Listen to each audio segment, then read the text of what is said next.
Hello friends, नमस्कार। आप लोगों का मैं स्वागत करता हूं अपने ज्ञान सागर चैनल पे। आज मैं आप लोगों को बाल का झड़ना, जो कि बहुत ही कॉमन है, इसके बारे में बताना चाहता हूं। ये क्यों झड़ता है और इसका ट्रीटमेंट क्या है, ठीक है। तो सबसे पहले आप लोग ये जान लीजिए कि यदि किसी भी व्यक्ति के 50 से 100 बाल प्रतिदिन झड़ते हैं तो ये कोई बीमारी नहीं है, ये एक नॉर्मल प्रक्रिया है, ठीक है। बाल झड़ते ही हैं, सभी के बाल झड़ते हैं, आपके हैं। यदि 100 से ज़्यादा बाल झड़ते हैं तो आपको इस विषय पर सोचने की ज़रूरत है, ठीक है। आइए जानते हैं कि बाल झड़ते क्यों हैं।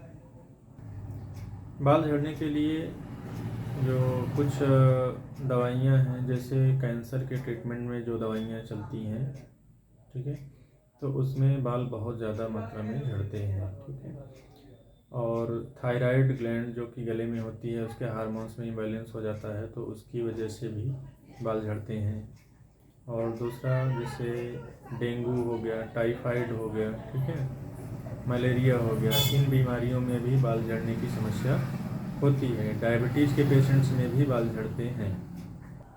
और सबसे बड़ा जो कारण है बाल झड़ने का वो है तनाव, स्ट्रेस।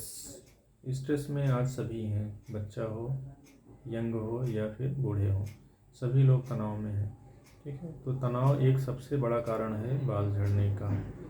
और पुअर न्यूट्रिशन भी एक कारण है बाल झड़ने का। लो प्रोटीन डाइट, जिसके भोजन में प्रोटीन की कमी होती है, उसके भी बाल झड़ते हैं, काफ़ी ज़्यादा मात्रा में झड़ते हैं। प्रोटीन की कमी हो गई तो प्रति व्यक्ति को 1 ग्राम पर केजी बॉडी वेट के हिसाब से प्रोटीन की आवश्यकता प्रतिदिन होती है। और फैमिली हिस्ट्री, अगर फैमिली में जो आनुवंशिक फैक्टर है, यदि आपके माता पिता को, दादा दादी को, नाना नानी को, किसी को भी ये समस्या है तो उनके बच्चों में भी ये समस्या होने की काफ़ी ज़्यादा संभावना होती है। और एक प्रमुख कारण ये भी है कि जो महिलाएं कॉन्ट्रासेप्टिव पिल्स लेती हैं, गर्भ निरोधक गोलियां जिसे कहते हैं, ठीक है ना, तो उनके भी बाल काफ़ी मात्रा में झड़ते हैं। कुछ लोग ऐसा समझते हैं कि डैंड्रफ की वजह से बाल झड़ते हैं, लेकिन ऐसा बिल्कुल भी नहीं है। डैंड्रफ की वजह से आपके बाल नहीं झड़ते हैं, लेकिन इसमें होता क्या है कि अगर डैंड्रफ का ट्रीटमेंट जब नहीं किया जाता है तो लंबे समय तक डैंड्रफ आपके सिर पे जब रहता है तो वहाँ पे सेकेंडरी इन्फेक्शन हो जाता है। तो उस सेकेंडरी इन्फेक्शन की वजह से बाल टूटने लगते हैं।